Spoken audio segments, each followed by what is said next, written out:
पद्मिनी एकादशी की कथा के अनुसार त्रेता युग में महिष्मती नाम की नगरी में एक राजा राज्य करता था। उस राजा के 100 रानियां थीं, पर उनमें से किसी को भी योग्य पुत्र नहीं था।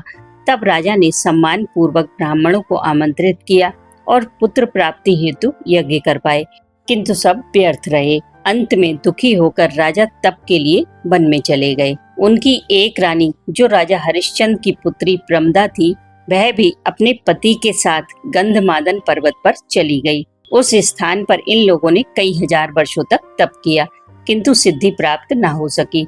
राजा की देह अस्थियों का ढांचा मात्र रह गई।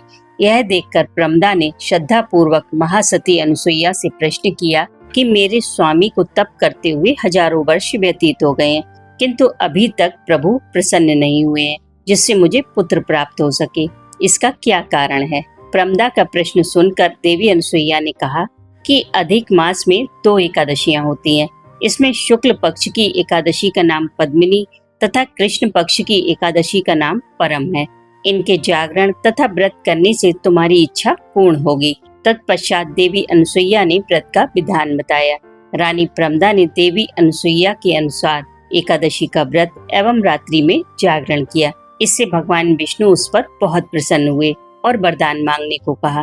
तब रानी ने कहा कि प्रभु, आप यह वरदान मेरे पति को दीजिए। रानी प्रमदा का वचन सुनकर भगवान विष्णु ने कहा, हे रानी, मुझे मलमास अत्यंत प्रिय है, उसमें भी एकादशी तिथि मुझे सर्वाधिक प्रिय है। इस एकादशी का व्रत तथा रात्रि जागरण तुमने विधान पूर्वक किया है, इसलिए मैं तुम पर अति प्रसन्न हूँ। इतना कहकर भगवान विष्णु ने राजा से कहा, हे राजन, तुम अपना इच्छित वर मांगो। भगवान विष्णु के अमृत वचन सुनकर राजा ने कहा, हे प्रभु, आप मुझे अजय पुत्र प्रदान करें। राजा को इच्छित वर देकर प्रभु अंतर्ध्यान हो गए। उसके बाद दोनों अपने राज्य को वापस आ गए। समय आने पर इनके घर पुत्र के रूप में कार्तवीर उत्पन्न हुए, जो भगवान श्री हरि के अतिरिक्त सभी से अजय थे।